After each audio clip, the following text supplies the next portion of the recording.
Hello, welcome back. Today we're reading Chapter 7 of otherwise known as Sheila the Great.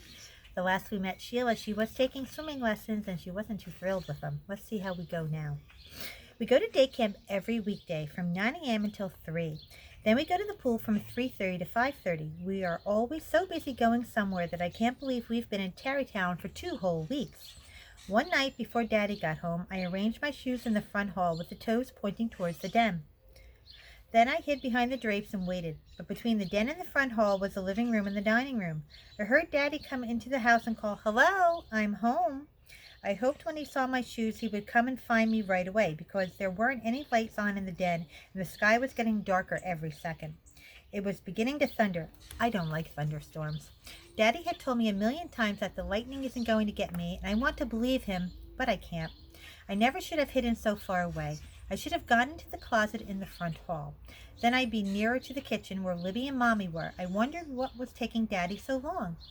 And what were those funny noises? I wish somebody would turn on the lights. I wasn't having fun at all. Maybe Daddy had forgotten about me. Maybe he wasn't even looking. I decided then and there that I would have to tell him I didn't want to play this game anymore. Not in this house. I hoped he wouldn't think it was because I'm chicken. That's what Libby would say.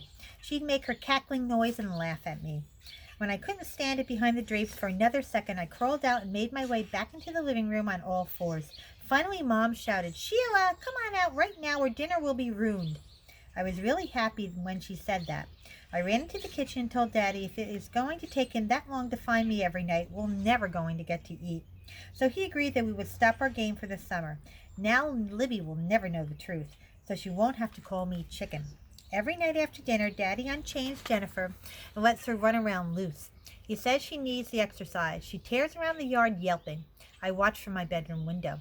Daddy and Libby and Jennifer have a lot of fun playing games. Libby throws a ball and Jennifer catches it in her mouth. And Daddy has taught her to roll over and play dead. Both Mom and Daddy say I am silly to hide upstairs and miss all the fun. Well, maybe I am, but I just can't help it. I wonder why I had to be born like me instead of like Libby, who isn't afraid of anything. Sometimes it doesn't seem fair. At least I'm getting used to sleeping in a room by myself. I'm not scared at night now. I just make sure that my ear is always covered with a blanket. I don't know why, but I can't stop having my ears sticking out when I sleep. Anyway, this house is not nearly as spooky as Mouse's. Hers is much bigger and much older. They don't even use all the rooms upstairs. I asked Mouse if it scares her to live in a place like that, and she said she never thought about it. She has always lived in the same house, and before that her mother's family lived in it. And someday she might get married and live there too. She said a long time ago Washington Irving slept in her house. "Who's he?" I asked. "Is he related to George?" I laughed at my own joke. "You mean you don't know about Washington Irving?"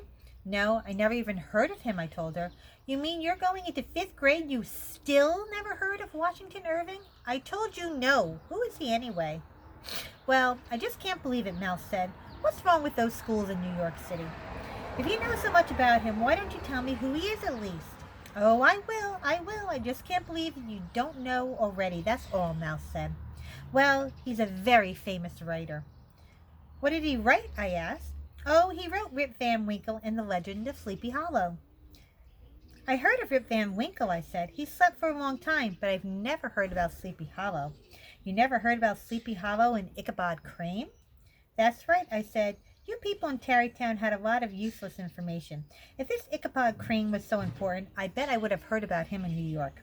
"Well, all I can tell you is that the Headless Horseman rode right through here," Mouse said, spreading her arms, "right through Tarrytown. So naturally it's important to us. How many towns do you think have a Headless Horseman riding right through them?"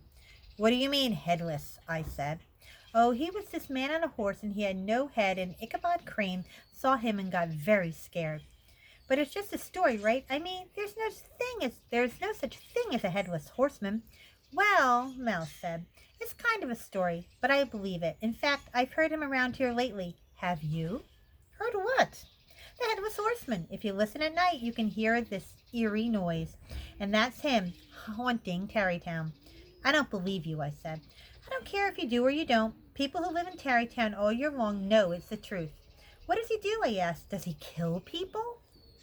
"Oh, no, nothing like that. He just rides around haunting, like a ghost." "There's no such thing as ghosts," I said. Maybe there is and maybe there isn't. I had a lot of trouble sleeping after Mouse told me that. I asked my father, did he know about Ichabod Crane and the Headless Horseman? And he said, sure, it's a very famous story. Do you believe it? I asked. It's just a story, Sheila, he said. But there might be a Headless Horseman. No, no, Washington Irving invented him. But he lived around here, didn't he? Yes, but so what? Well, I said, suppose he really saw this Headless Horseman and thought nobody would believe him, so instead he wrote a story about it, you see? No, I don't see, Daddy said. It's all made up. I'll bring you a book of stories and you can read them. Then you'll understand.